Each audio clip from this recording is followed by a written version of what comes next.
Hey everybody, so today we're going to be doing a showcase of one of my favorite Warframe weapons, the Prisma Skana. So we're going to be doing two builds. We're going to be doing a expensive build that we go all out with the mods, where I think I can get the best damage I can pump out. And then we're going to do a budget build, which is going to be something that anyone or a new player would be able to get, ideally. So we're going to go over the stats here. We have a crit chance of 111, a crit multiplier of 3.5, a status of 32, and then our total damage is 2,315. Our main damage is really coming from heat and slash. So we have 1,461 slash and then 569 slash. I mean heat. I misspoke, that's okay. So, what really makes this build is Blood Rush, because once we get our combo multiplier to 6, we have an extra 100 crit chance. So, values over 100 have a chance to become big red crits. Big critical hits orange. And over 200 have a chance to become super critical hits. So I'm going to repeat that. Values over 100 have a chance to become big critical hits orange. And over 200% have a chance to become super critical hits red. So as long as we can get it over 200, we can guarantee a majority, if not all of our hits, will then become super crits. So once we hit 6, we're golden. So here's how I'm doing it. I have galvanized steel, which will increase my critical chance, but also on a melee kill will give a 30% increase to melee damage. Gladiator Mike is a 60% critical damage increase, but also another higher 10% for based off combo multiplier. So with these two stacked together, we're going to get well over 200. And that's how we can truly guarantee we have those red crits. So we get 100 from this, and then we're at 6, we get 60. So we get an extra 160 critical chance knocked on to what we already have once we hit 6. Buzzkill is a better version of Jagged Edge, but they do stack together. You could definitely stack them together. Volcanic Edge for the extra stat chance and the heat.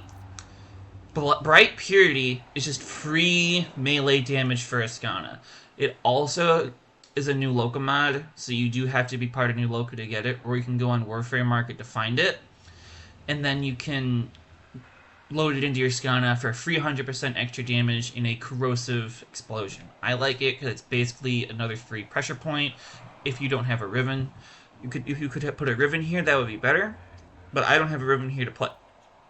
And then Drifting Contact for the extra status chance, but mainly the extra combo duration. Now let's go over our budget build.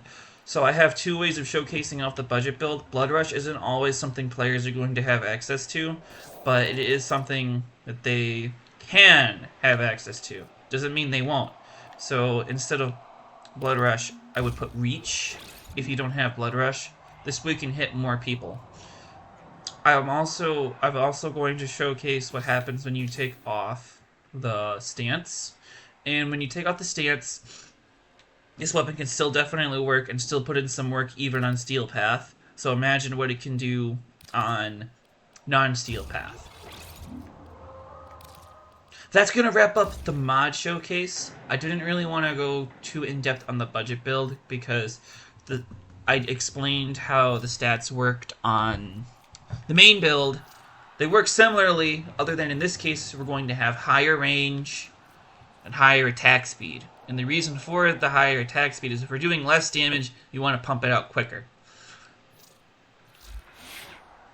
Well, that's gonna end the mod showcase. So now we're going to get right on into the damage.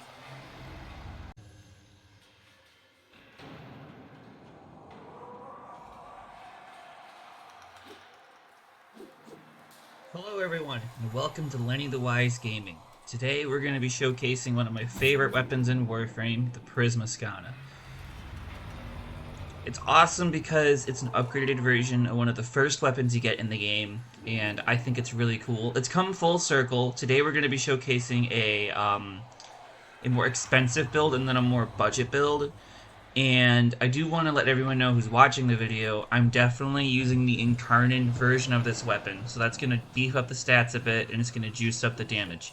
So right now we're at the Sanctum Atomica Simulacrum. It's one of my favorite places to test out my builds.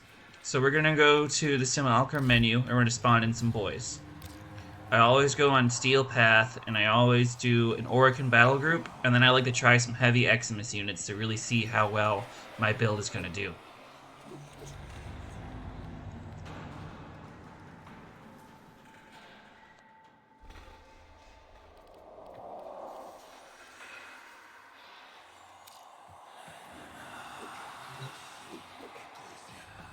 Now we spawned in the guys. Let's see how well or how poorly we do.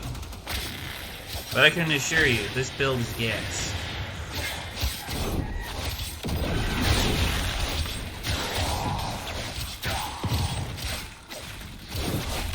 What I like about this build is that I always deal red damage once I pass the 6 combo threshold. And very soon, we're gonna get into how this build works and why it's so powerful. I'm probably gonna always use Inaros for all of my build testing, simply because he's very tanky, and if I don't use any of his abilities, then I can just purely focus on the weapon's damage and output. In the future, we can cover how different frames synergize with different weapons. I also think Inaros synergizes very well with a lot of different weapons and builds in general, just because a lot of his abilities can lock enemies down or cause damage over time. But as you can see in the showcase here, this is our expensive or named build per se, and we're pumping out a lot of damage.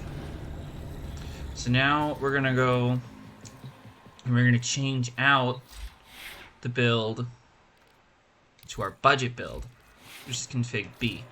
So we have a lot lower stats here, but our crit chance is what we're going for. So these are some mods that newer players might have access to. I'm leaving the arcane slot empty. Everyone has access to Forma, so it's okay to have 3 Forma in there, I suppose. But we're just gonna go with some basic mods that I remember having early access to. So a stance mod you get for swords, it'll have to drop. If you don't have a stance mod, then we can showcase without a stance mod as well. But it's just not good to not have a stance mod. So there's some mods that players might have access to early on. And you know what? Let's show it without the stance. Let's see how well it does against Steel Path enemies. Now granted, the reason I'm going to be surviving this is because my Inaros is very tanky. This weapon now has some very budget-esque mods on it. It attacks really fast though. And that is because I don't see... Okay, look, I died. I died. That's how... Well, I guess we can't test the budget build on regular guys. Especially without... Especially without mods. Like a stance. Let's this is a failed test. This budget build is bad. Kill them all. Kill them all. Alright. So let's try that again with the stance. And it will go a lot better. I'm almost 100% certain. Why not dispatch overdrive too? Alright. So budget build, Prisma and Skana, take 2. And let's hope it goes well. I'm gonna really try to avoid using my abilities because that's cheating, you know? So if I'm using my abilities, that's not really showing the weapon strengths anymore. That's showing, you know, my character's strengths. Okay, so we can still pump out a lot of damage. We can't pump out damage quick enough for Steel Path, but it still very clearly can get the job done. We're just not seeing those big juicy red crit numbers, and that's because our crit chance isn't going well over 100 anymore without Blood Rush. Blood Rush is really what makes a lot of these crit builds that you see, because every time you get a combo count, it increases your build's crit chance by 40%. So how crit chance works in Warframe is every crit chance above 100 will have a chance to give you a red crit. Red crits are how you can do more damage than any other weapon type in the game, but you have to have an incredibly high crit chance to do so. So, let's say you're at 100, then you're going to get a lot of yellow and orange crits. But if you're at 200, then you will only get red crits. Any value over 100, you then have a cumulative chance to get red hits. We haven't got a single red crit using this budget build, but this budget build still very much puts in the work. I feel this build's strength is that it can get a very high combo count very quickly. And Blood Rush isn't exactly the hardest thing for players to get. I'm thinking in future videos, I will make videos showcasing where and how to get mods. And this is my first time making an honest video like this. Like giving it my honest try. So you know, as time goes on, I'm gonna get better. As time goes on, I'm gonna make more better videos. And I'm gonna try and showcase, once I have a better idea how to do it, stick, you know, area, like showcasing where to get different mods and how, or maybe I'll link other people's videos in the description and, you know, give them credit, obviously. So this budget build isn't all that great for Steel Path, but it is very much still putting in the work. Now, pretend we do have Blood Rush. Pretend we do have Blood Rush, because, like I'm saying, Blood Rush really makes any melee build. So we're gonna go to Prisma Skana, and we're gonna take off Quickening, because we have Fury. And we're going to then instead slot Blood Rush. And it'll be a night and day difference. A night and day difference. Where's Blood Rush? Blood Rush. And then maybe instead of Reach, we will attach Quickening. Because I really do think that Quickening and Blood Rush are two mods that someone could get through a budget build. A budget build, for future reference, is when it's mods that you can get that aren't too expensive in terms of plat cost. So mods that are cheaper would be golden mods that are regular drops, and mods you can get from open worlds and whatnot that aren't too rare. Meanwhile, expensive mods would be your galvanized mods. You have to do arbitrations to get those, as well as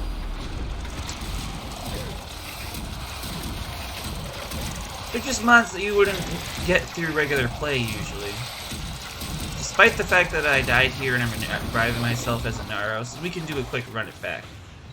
If you noticed all those red crits, that just goes to show how powerful Blood Rush can be.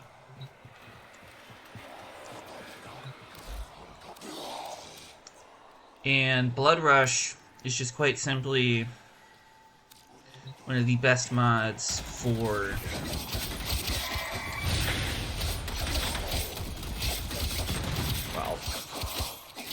any melee build. And when we ramp it up into our Incarnon form, then we start to break damage cap. I would not consider Tennokai mods budget mods, because they have a really rare drop chance, or you have to get past New War into not exactly the end game, but the second stage of Warframe. And Tennokai mods make Blood Rush even more powerful because you don't have to get rid of your combo chance. You need your combo meter to, you know, activate your heavy attacks and do a huge ton of damage.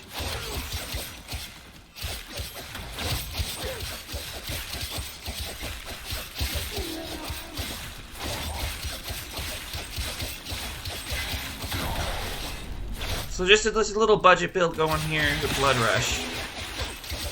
That turned that relatively bad build into a perfect build.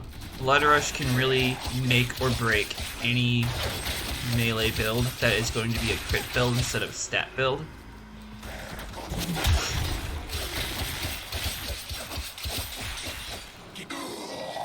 And he died. Very good.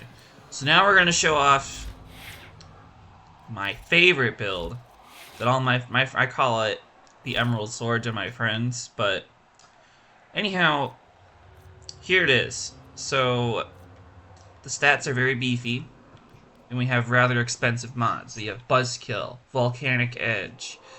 Drifting Contact isn't an expensive mod, but it's a mod that, you know, a lot of players I'm seeing don't always have. But I can include it in other showcases for budget builds if you guys think it's a fair one to have, because it would really help out with giving it some status chance to crack more slash, and it would also make the combos last longer, and that's important for any build that kind of sort of relies on that. Well, that's an interesting glitch, isn't it? Well, it looks like we need to make sure we kill all the guys before we, go back to our menu here. But, oh god. Poor Naros. He didn't deserve to go out like that. Check this out. If you die as a Naros, and then you... if you were in the menu, it kind of makes the camera fixed where, you know, it was, so now it's kind of like I'm playing in some weird, strange place. This is actually kind of cool. Look at this. Yeah, this is definitely going in the video, boys.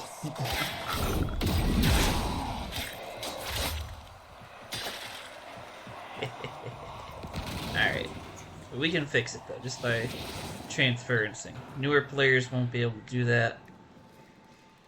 Ignore that if you're a newer player. Might be a spoiler.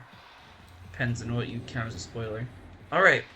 Anyhow, now we can show off the true power of this build.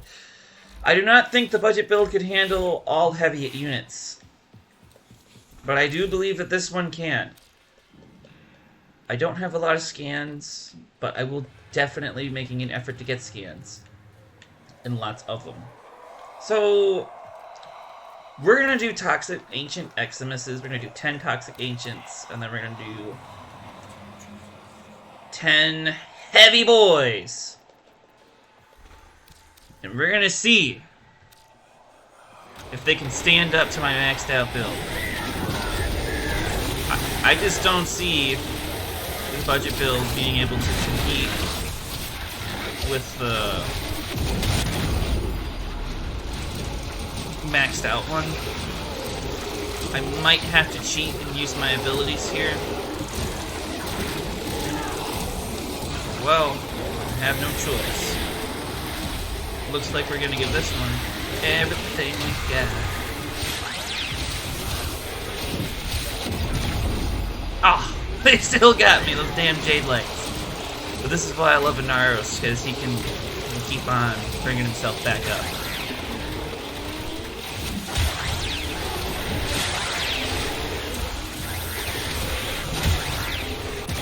Okay, maybe nobody can handle this many Eximuses at once.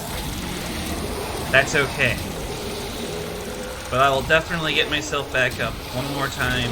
We'll clear these guys out, and then we will do the showcase of my thing. Oh, they're gonna get me here. You bastards. Oh well. There we go, dying again. Alright. Alright, kill them all, and we're just gonna do maybe one group of boys instead of that many guys. So we're gonna find some Orokin guys, and we're gonna go Corrupted Heavy Gunner Eximus. Just one set of boys. That'll be fair. Having multiple like that is just gonna be painful. No! They're hitting me really hard! Ah! Alright, maybe we just don't do Eximus for this showcase. Simply because if I'm not letting myself use my abilities, they're gonna clear me out and lay me out really quickly. I'm also not using any guns or anything. Like I said, in my builds, I want to just try and showcase everything that the weapon can do, not so much what the Warframe can do. Because I feel that's kind of like cheating a bit, and it kind of takes away from what the weapon's capable of. But anyhow, we are mopping the floor in these guys now. Now that they're not overpowered Exodus units. We could totally handle a couple. There was like 3 or 4 or 5, just not 20 or 30 of them. That's a bit ridiculous. It's a bit ridiculous. Ah, gosh. Oh. Once we get that combo count up, they're dead. The stance I'm using on this is Vengeful Revenant. I really like Vengeful Revenant because it gives you some AoE options with your melee. Watch. If they'll stop knocking me around. You know, all those prime sure-footed stands, I get it. I get it. Okay, if I don't get knocked over, you'll see. BAM! There we go. It lets you hit multiple people at once, and it also lets you... Wow, it looks really cool. It does, definitely. Alright, heavy boys. I'm tired of making a fool of me. I can do the same thing you can, but better. I will do the same thing they can, but watch. Bam. They think they're so tough. Yeah, yeah, yeah!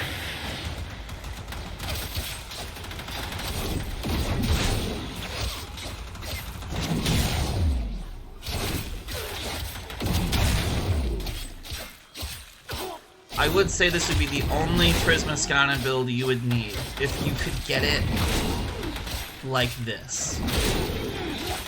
You don't gotta use my Pacific mods, but I gotta recommend those Galvanize mods. You gotta galvanize! Because if you don't galvanize...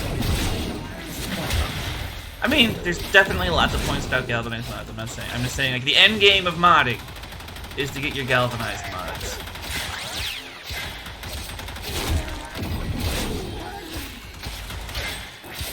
And I guess I can't say that my goal is to showcase the damage, not so much the survivability of weapons, because if I was shooting guys at different things and casting my abilities, I would definitely not be taking nearly as much damage. And that goes for any Warframe. I'm just trying to show the raw numbers. But I also don't want to pause the AI, because I feel like that's not a realistic scenario. Because you could feasibly see yourself in a situation where you can't use your abilities, but you can use your melee weapon. And that's the kind of situation I want to show in testing. But I would also like to do one more showcase of the builds we've shown here. And that would be just simply on a group of guys that have their AI paused. Because simply, just put it simple. I'm nerfing myself by not using my abilities, and it's kind of an unrealistic scenario in hindsight that you wouldn't be able to use your abilities. Maybe on some nightmare missions you wouldn't be able to use your abilities because of the energy drain, or there's nullifiers around. I just think it's a nice way to show off what the weapon can do. But now, it's gonna be just pure numbers.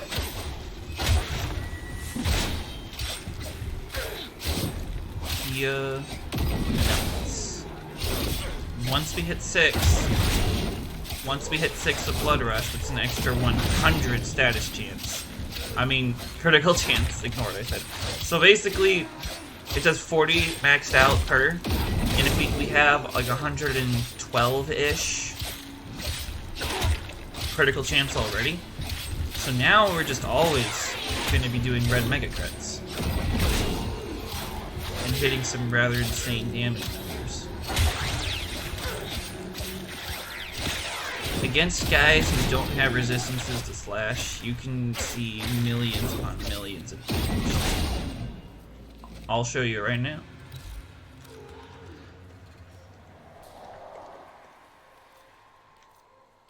Okay, I guess these guys are like vulnerable, so but we'll do 10 of these guys, and then we'll do some other Orokin guys. Sure.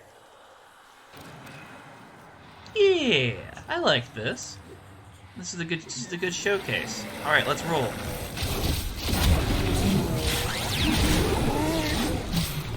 My Tennokai mod is Dreamer's Wrath, by the way. Oh, look at all these numbers, boys. Look at these numbers, boys. This is totally poggers. Look at all these numbers. Yeah. See, when I pause the AI, or I can use my abilities, you know. They won't stay in the bench. Another reason I don't like using my abilities when I showcase is, quite simply, the truth is, everyone uses different Warframes, and everyone has different abilities and toolkits. I'm using Unaros because he's one of my favorites, and also, he's really tanky, so I can tank through a lot of that damage to just focus on what the weapon can do in different situations. That's going to wrap up the showcase, but we're definitely going to do more in the future. I hope everyone watching had a good time, and I'll catch you on the flip side.